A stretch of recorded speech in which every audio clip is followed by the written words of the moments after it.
નમસ્કાર, સુપ્રભાત ગુજરાત. સ્વાગત છે આપનું ઝી 24 કલાક પર. હું આપની સાથે ફાલ્ગુની. ગુજરાતના 16 જિલ્લાના 62 તાલુકામાં વરસાદ પડ્યો છે. દેવભૂમિ દ્વારકાના કલ્યાણપુરમાં 6.5 ઇંચ વરસાદ પડ્યો છે, તો કચ્છના માંડવીમાં 5 ઇંચ જેટલો વરસાદ વરસ્યો છે. પોરબંદરમાં 4.5 ઇંચ વરસાદ ખાબક્યો છે. તો વાત કરીએ દ્વારકા અને ખંભાળિયાની, તો અહીં 3 ઇંચ વરસાદ પડ્યો છે. દેવભૂમિ દ્વારકાના ખંભાળિયામાં 3.5 ઇંચ વરસાદ થયો છે, તો પોરબંદરના રાણાવાવમાં 2.25 ઇંચ વરસાદ વરસ્યો છે. કચ્છના નખત્રાણામાં 2 ઇંચ જેટલો વરસાદ નોંધાયો છે, તો જૂનાગઢ અને કુતિયાણામાં 2.5 ઇંચ વરસાદ પડ્યો છે. મુન્દ્રા, માણાવદર અને ભાણવડમાં 1.5 ઇંચ વરસાદ પડ્યો છે. બગસરા, કેશોદ, જામજોધપુરમાં 1 ઇંચ વરસાદ પડ્યો છે. ઉપલેટા, ધોરાજી, સુરત અને ભેસાણમાં 0.5 ઇંચ વરસાદ પડ્યો છે, તો વંથલી, વડિયા, માંગરોળ અને જામનગરમાં 1/2 ઇંચ વરસાદ વરસ્યો છે. આજ વિશે વધુ માહિતી લઈશું. સંવાદદાતા હિતલ પારેખ ફોન લાઈનથી જોડાઈ ગયા છે. હિતલ, જે રીતે રાજ્યભરમાં વરસાદી માહોલ છે, હાલની સ્થિતિ શું છે? જી, ચોક્કસ એવું કહી શકાય કે જે પ્રકારે છેલ્લા 24 કલાકમાં સૌરાષ્ટ્રને ધ્યાનમાં રાખીને વરસાદ સૌરાષ્ટ્રમાં વિશેષ પ્રમાણમાં જોવા મળ્યો છે. ઘણી જગ્યાએ 6 ઇંચથી વધુ વરસાદ પડ્યો છે. ચોક્કસ છેલ્લા 24 કલાકની અંદર વાત કરીએ તો જે પ્રકારે વરસાદના આંકડાઓ સામે આવી રહ્યા છે, એમાં ક્યાંક ને ક્યાંક હવે આગામી દિવસોમાં સાર્વત્રિક વરસાદ થશે તેવી શક્યતાઓ જોવામાં આવી રહી છે. છેલ્લા 24 કલાકમાં અને ખાસ કરીને આજે સવારે 6 વાગ્યાથી 8 વાગ્યાના આંકડા આવશે હવામાન વિભાગ દ્વારા, ત્યારે પણ ક્યાંક ને ક્યાંક જોવા જઈએ તો રાજ્યના અન્ય વિસ્તારોમાં પણ વરસાદ નોંધાયેલો છે એ જોવા મળશે. જી હિતલ, આભાર આપનો માહિતી આપવા બદલ. તો આજે અષાઢ મહિનો બેઠો છે. ઝી 24 કલાક પર અમે તમને બતાવીશું વરસાદના તમામ સમાચાર.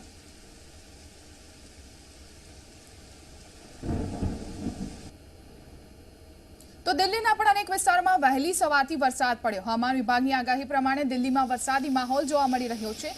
ગ્રેટર નોઈડા, દિલ્હી, એનસીઆરમાં સવારથી જ વરસાદ પડી રહ્યો છે.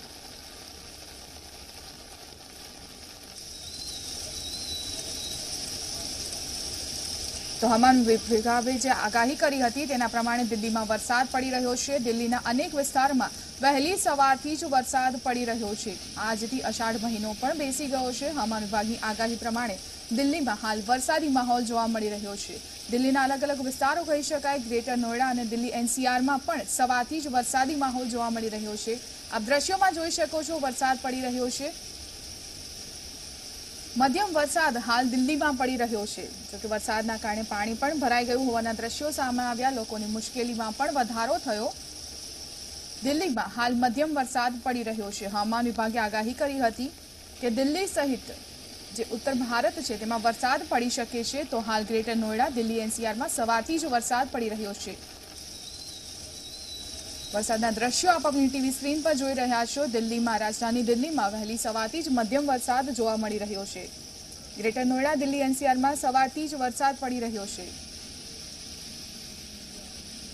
તો કચ્છમાં પણ સતત બીજા દિવસે મેઘમહેર જોવા મળી રહી છે. કચ્છના અનેક વિસ્તારોમાં ગત રાત્રિથી જ વરસાદ ચાલુ છે. માંડવી, ભુજ, અબડાસા, મુન્દ્રા, નખત્રાણા તાલુકાના અનેક ગામોમાં વરસાદ પડી રહ્યો છે. સતત બીજા દિવસે વરસાદના કારણે ખેડૂતો અને માલધારી વર્ગમાં ખુશીનો માહોલ છે. તો રવિવારે પણ કચ્છમાં વરસાદ પડ્યો હતો અને આજે પણ વરસાદ પડી રહ્યો છે.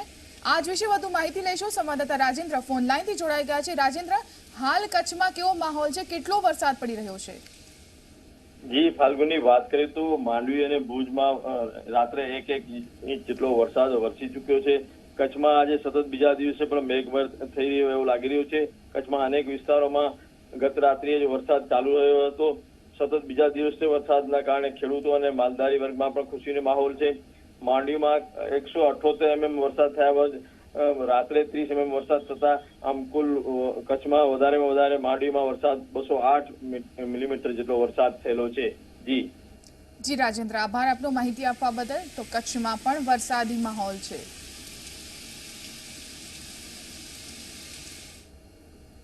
હવે વાત કરીએ કોરોનાની, તો રાજ્યમાં કોરોનાના નવા 580 કેસ નોંધાયા છે.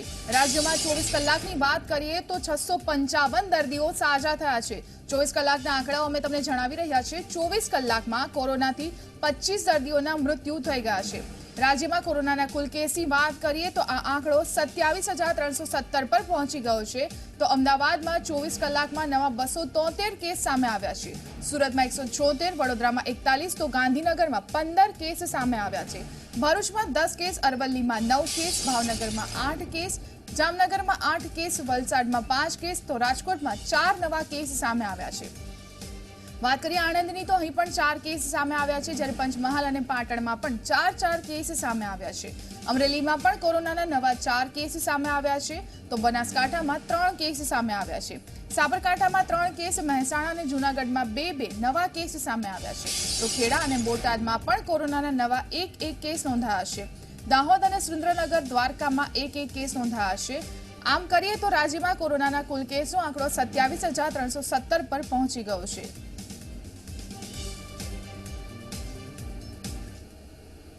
લોકડાઉન બાદ જૂનાગઢ એસટી ડિવિઝન કોર્ટમાં ચાલી રહ્યું છે। એક તરફ કોરોનાને લઈને મુસાફરોની સંખ્યામાં ઘટાડો થયો છે, તેમ છતાં મુસાફરો માટે એસટી નિગમ ખોટ કરીને પણ બસો દોડાવી રહ્યું છે। લોકડાઉન દરમિયાન જૂનાગઢ ડિવિઝનની આવક 45 લાખથી ઘટીને 9 લાખ થઈ ગઈ છે, તેમ છતાં લોકોની સુવિધા માટે એસટી નિગમ બસ સેવા આપી રહ્યું છે। લોકો ખાનગી બસમાં જીવના જોખમે મુસાફરી ન કરે અને સ્વાસ્થ્ય પણ જળવાઈ રહે તે હેતુથી આ સુવિધા અપાઈ રહી છે। લોકોની મુસાફરી ન અટકે તેની કાળજી લઈને એસટી નિગમ બસો દોડાવી રહ્યું છે। 2 મહિના અને લગભગ આશરે 2.5 મહિના જેવા સમયમાં કોવિડની મહામારીમાં આપણે સંપૂર્ણ જ્યારે લોકડાઉન રહ્યું તે દરમિયાનમાં પણ જૂનાગઢ વિભાગ દ્વારા અંદાજિત 750 બસોથી આપણે મુસાફરો એટલે યાત્રીઓ અને જે એ લોકોનું આવાગમન કરવાનું હતું મજદૂરના શ્રમિકો માટેનું એમાં પણ કટિબદ્ધપૂર્વક સેવા બજાવી છે।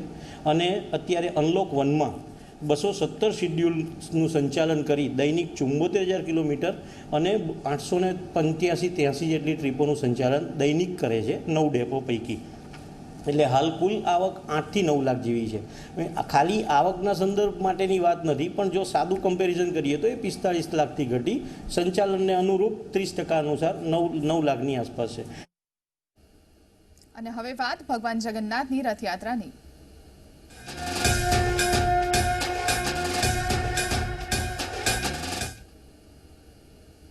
આજે ભગવાન જગન્નાથજીને ધારણ કરાવવામાં આવશે સોના વેશ।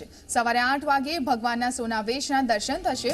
સવારે મંદિરમાં ધ્વજારોહણ વિધિ પણ કરવામાં આવશે। ભગવાનને ખાસ શણગાર પણ કરવામાં આવશે। તો બપોરે 3 વાગે મંદિર પ્રાંગણમાં રથ પૂજન કરાશે। સાંજે 4 વાગે શાંતિ સમિતિ મંદિરની મુલાકાત લેશે। તો સાંજે 6 વાગે મુખ્યમંત્રી રૂપાણી વિશિષ્ટ પૂજા અને આરતી કરશે। રાત્રે 8 વાગે જગન્નાથ મંદિરમાં મહાઆરતી કરવામાં આવશે।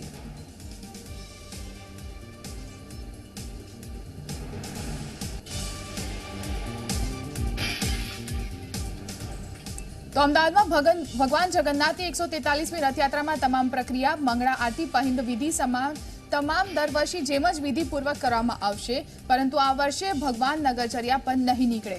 જગન્નાથ મંદિરના ટ્રસ્ટની ગૃહ રાજ્યમંત્રી પ્રદીપસિંહ જાડેજા સહિતની જે બેઠક થઈ તેની સાથે આ ખાસ નિર્ણય લેવામાં આવ્યો છે। રથયાત્રાના પર્વ પર મંદિર પરિસરમાં ભગવાનના રથને ફેરવવામાં આવશે અને ત્યાર પછી દિવસભર શ્રદ્ધાળુઓ ભગવાનના દર્શન કરી શકે તે માટે ખાસ વ્યવસ્થા કરવામાં આવશે। બેઠક બાદ જગન્નાથ મંદિરના મહંત દિલીપદાસજી મહારાજે મીડિયા સાથે વાત કરતા ભાવુક થયા અને જણાવ્યું કે આવતા વર્ષે ફરી એકવાર પરંપરા મુજબ ભગવાન નગરચર્યા પર નીકળશે।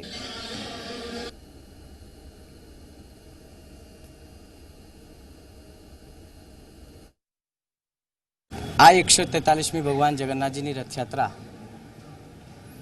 મહામારીને ધ્યાનમાં રાખી કોઈ સંક્રમણ વધે નહીં। આમ તો હમણાં સંક્રમણ આપણા માટે ઓછું થયું છે, પણ કદાચ પબ્લિકની અવર જવરથી ને એનાથી આ યાત્રામાં આપણે કંટ્રોલ ના કરી શકીએ તો આના પર બહુ મોટું સંક્રમણની એક શક્યતા થાય એનો એક વિચાર કરવામાં આવેલ છે।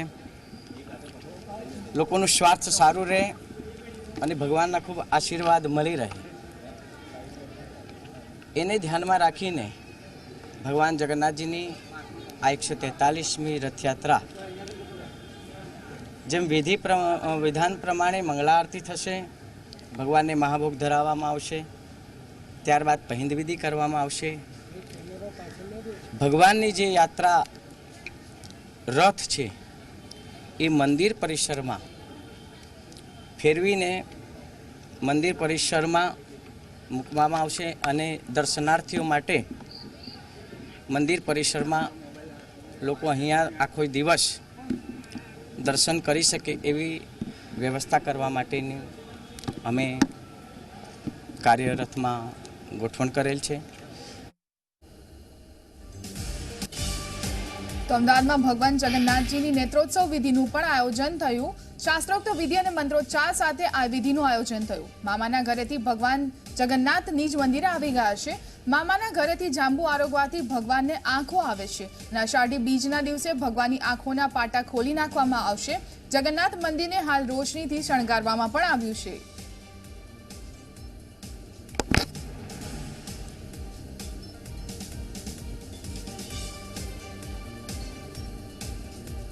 તો સરહદ પર પાકિસ્તાને ફરી કર્યો છે સીઝફાયરનો ભંગ. નૌશેરા સેક્ટરમાં ભારે ગોળીબાર કર્યો છે. રાજૌરી અને પૂંચમાં પણ પાકિસ્તાની સેનાએ ગોળીબાર કર્યો છે. ભારતીય સેના જેનો જડબાતોડ જવાબ આપી રહી છે.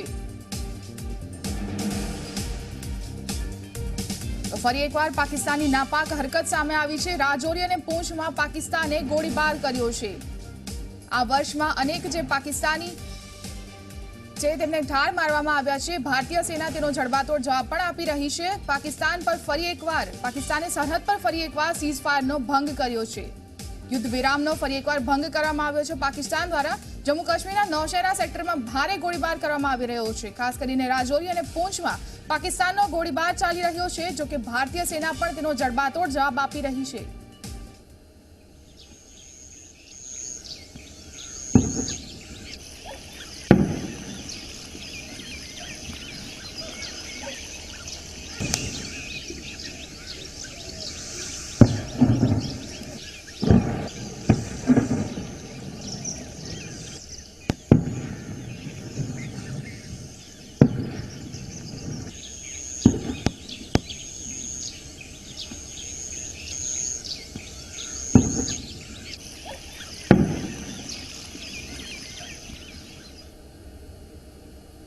સતત 16મા દિવસે પેટ્રોલ અને ડીઝલના ભાવમાં વધારો થયો છે. આજે પેટ્રોલના ભાવમાં 33 પૈસાનો વધારો થયો છે, જ્યારે ડીઝલના ભાવમાં 57 પૈસાનો વધારો થયો છે. દિલ્હીમાં પેટ્રોલ અને ડીઝલના ભાવ 80 રૂપિયાની પાસે પહોંચવા આવ્યા છે. તો પેટ્રોલ અને ડીઝલના ભાવમાં 16 દિવસમાં 9 રૂપિયાનો વધારો થયો છે. લોકડાઉન દરમિયાન પેટ્રોલ અને ડીઝલના ભાવ સ્થિર રહ્યા હતા, પરંતુ 7 જૂનથી આ ભાવ વધવાની શરૂઆત થઈ છે, જે સતત યથાવત રહી છે. રાજ્ય સરકારે પણ પેટ્રોલ અને ડીઝલના વેટમાં 2 રૂપિયાનો વધારો કર્યો હતો, જેના કારણે ગુજરાતમાં પેટ્રોલ અને ડીઝલમાં 11 રૂપિયા જેટલો વધારો થયો છે. આજ વિશે વધુ માહિતી લેશો. સંવાદદાતા બ્રિજેશ ફોન લાઈનથી જોડાઈ ગયા છે. બ્રિજેશ, આખરે આ વધારો ક્યારે અટકશે? જે રીતે વાત કરવામાં આવે ફાલ્ગુની, હાલની સ્થિતિમાં તો આ વધારો અટકે તેવું દેખાતું નથી. જે રીતે સરકારે એક્સાઇઝ ડ્યુટી વધારી હતી તેના કારણે હજુ સુધી ભાવમાં સહેજ પણ ઘટાડો જોવા નથી મળ્યો. સહેજ પણ આંતરરાષ્ટ્રીય સ્તરે ભાવ સામાન્ય થાય છે તો તેનો સીધી અસર ભારતમાં દેખાઈ રહી છે અને ભારતમાં તેનો ભાવ વધારો જોવા મળી રહ્યો છે, કારણ કે એક્સાઇઝ ડ્યુટી જે છે સરકારે વધારી છે. લોકડાઉન સમયે ક્રૂડના ભાવ તળિયે પહોંચી ગયા હતા, પરંતુ તે સમયે કોઈ ભાવ ઘટાડો નહોતો અને હવે જે રીતે ભાવ સામાન્ય થઈ રહ્યા છે ત્યારે તેના કારણે ભારતની અંદર જે છે ભાવ વધારો થઈ રહ્યો છે અને ભારતમાં આ ભાવ વધારો હાલની સ્થિતિમાં અટકે તેવી કોઈ શક્યતા દેખાતી નથી. રાજ્ય સરકારે પણ 2 રૂપિયા વધારે હોવાના કારણે 11 રૂપિયા જેટલું પેટ્રોલ ડીઝલ મોંઘું થયું છે, એટલે કે નાગરિકોને સીધો બોજ પડી રહ્યો છે. એક તરફ લોકડાઉન બાદ આર્થિક સ્થિતિ નબળી છે, તેવા સંજોગોમાં જે રીતે ભાવ વધારો થઈ રહ્યો છે તે નાગરિકો ઉપર કમરતોડ ભાવ વધારો છે અને તેની અસર સમગ્ર અર્થવ્યવસ્થા પર પણ પડશે.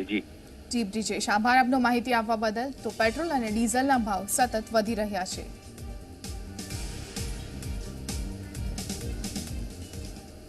વાત કરીએ આણંદની, તો આણંદની ચરોતર એજ્યુકેશન સોસાયટીની મોગરી સ્થિત શાળા દ્વારા અનોખો પ્રયોગ હાથ ધરાયો છે.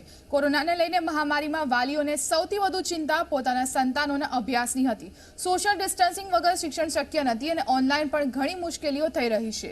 આવા સમયે આણંદની ચરોતર એજ્યુકેશન સોસાયટીની મોગરી સ્થિત શાળાના 12 જેટલા શિક્ષકોએ ગામની જુદી જુદી જગ્યા પર જઈને બાળકોને અભ્યાસ કરાવી રહ્યા છે. શિક્ષકો અને વાલીઓ સાથે બેઠક કરી સોશિયલ ડિસ્ટન્સિંગ, માસ્ક અને સેનિટાઈઝર થઈ બાળકોને ભણાવી રહ્યા છે. કોરોનાના સમયમાં પણ શિક્ષકોની આ પહેલને વાલીઓ આવકારી રહ્યા છે.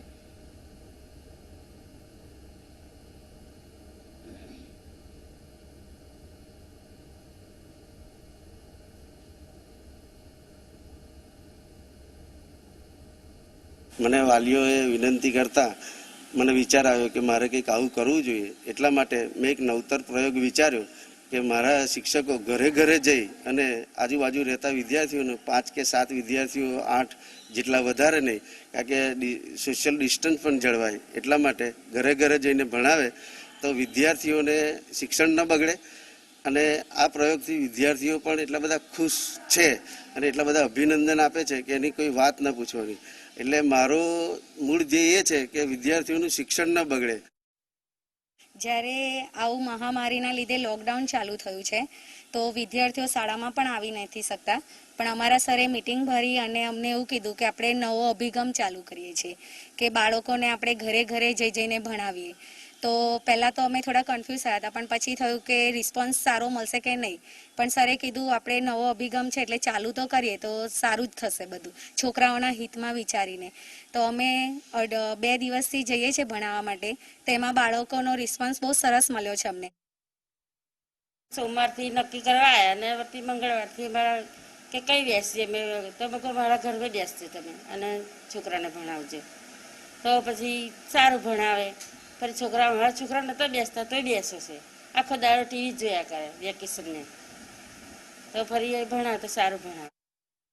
ત્યાંના આચાર્યશ્રી અને શિક્ષણ ગણ તથા બધા જ અમે લોકડાઉનમાં ભણતા હતા ઘરે જાતે બેઠા બેઠા. અને છે ને અમારા પ્રિન્સિપાલે એવું કીધું કે તમે શિક્ષકને લઈને ઘરે ભણાવવા જાઓ અને છોકરાઓને શીખવાડો. અમે લોકડાઉનમાં જાતે ભણતા હતા, એનાથી વધારે શિક્ષકોએ આવીને ભણાવ્યા, એનાથી અમને વધારે શીખવા મળ્યું.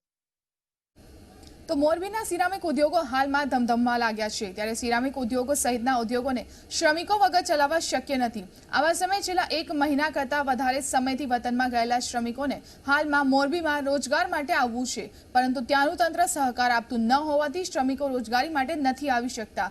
તેવા સમયે જે તે રાજ્યની સરકાર અને સ્થાનિક તંત્ર દ્વારા યોગ્ય વ્યવસ્થા ગોઠવવામાં આવે તેવી માંગણી ઉઠી રહી છે.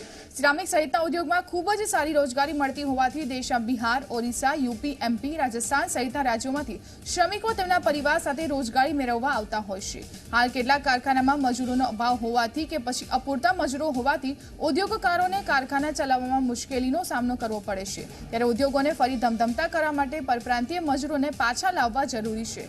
સરકાર પાસે ઉદ્યોગપતિઓની માંગ છે કે મજૂરોને અહીં ફરી પાછા બોલાવવામાં આવે.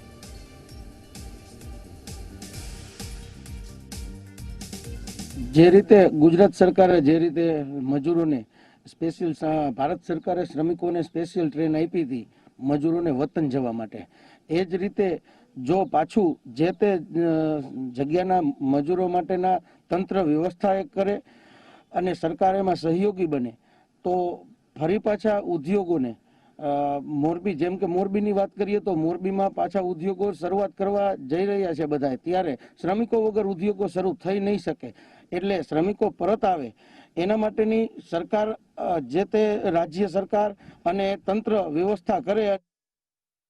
મોરબીમાં સિરામિક ઉદ્યોગ બહોળા પ્રમાણમાં છે, ત્યારે જેવી રીતે મજૂરોને પોતાના વતન મોકલવા માટે સરકાર દ્વારા શ્રમિક ટ્રેનની વ્યવસ્થા કરવામાં આવી હતી અને તમામ મજૂર લોકો પોતાના વતનમાં પહોંચી ગયા છે.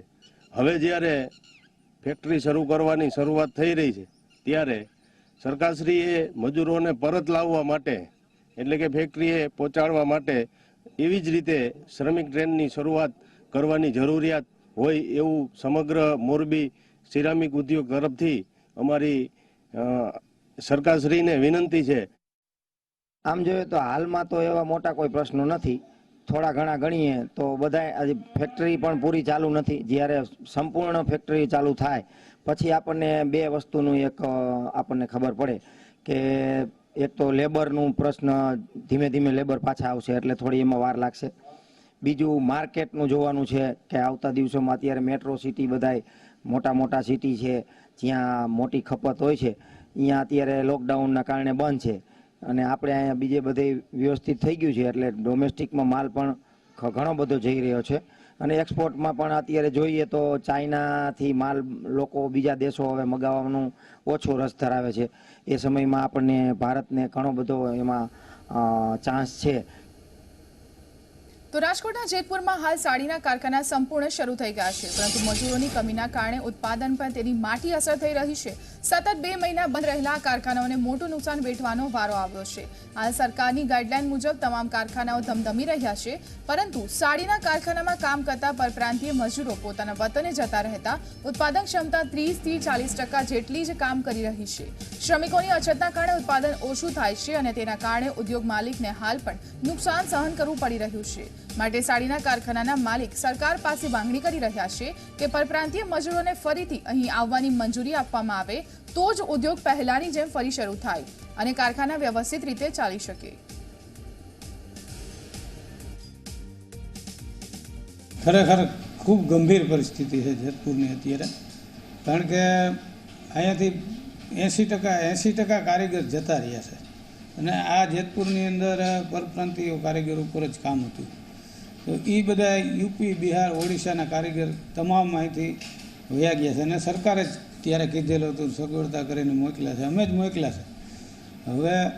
હવે જો એ પાછા આવે તો જ અમારી પરિસ્થિતિ સુધરશે. લેબરની પરિસ્થિતિ ખૂબ જ ખરાબ છે. લોકલ મજૂરો ઉપર કામ ચાલી રહ્યું છે. જે પરપ્રાંતના લેબરો હતા તે અત્યારે જેતપુરની અંદર કોઈ પરપ્રાંતના લેબરો નથી, જેને કારણે જે મશીનરી, જે ઓટોમેશન છે એ ઓટોમેશન ચલાવવું ખૂબ જ મુશ્કેલ થયું છે અને પ્રોડક્શન 30-40%થી વધારે કોઈ પણ જગ્યાએ ક્યાંય આવી શકે એ પ્રકારની પરિસ્થિતિ નથી. બહારગામની અંદર પણ થોડા હલકા માલોની ડિમાન્ડ હતી અને સુરત બંધ હોવાને કારણે પણ થોડા 200 રૂપિયાની અંદરની રેન્જના જે ડ્રેસો હતા એ ડ્રેસોમાં પણ થોડી સારી ખપત નીકળી હતી અને જેને કારણે જેતપુરમાં જે કાંઈ ડ્રેસનો માલ રોકાયેલો હતો એ બધો ક્લિયર થઈ ગયો છે. સમાચાર કચ્છથી સામે આવી રહ્યા છે. કચ્છની દરિયાઈ સીમા પાસે ફરીથી ડ્રગ્સના પેકેટ મળી આવ્યા છે. દરિયાઈ સીમા પાસેથી 183 પેકેટ ચરસ મળી આવ્યું છે. ચરસના હજુ પણ વધુ પેકેટ મળે તેવી શક્યતા જોવામાં આવી રહી છે.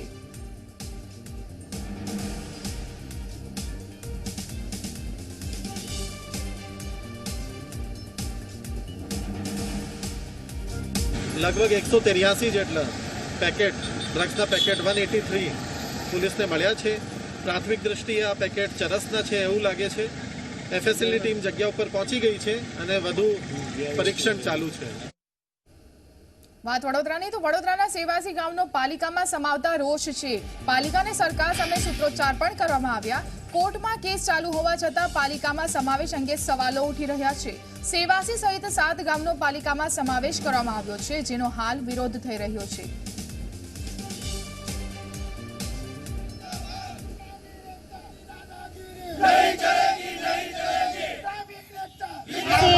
ગામના કોર્પોરેશનની હદમાં સમાવેશ કરી લીધો છે.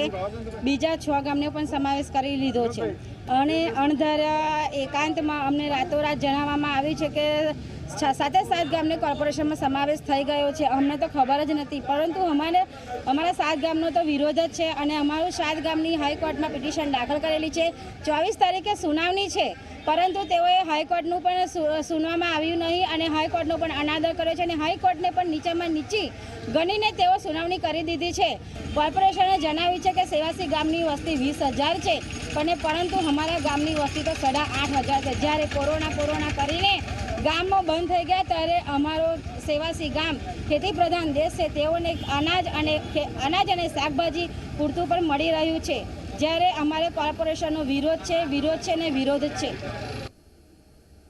સમાચારોમાં હાલ માત્ર આટલું જ. આપ જોતા રહો ઝી 24 કલાક. નમસ્કાર.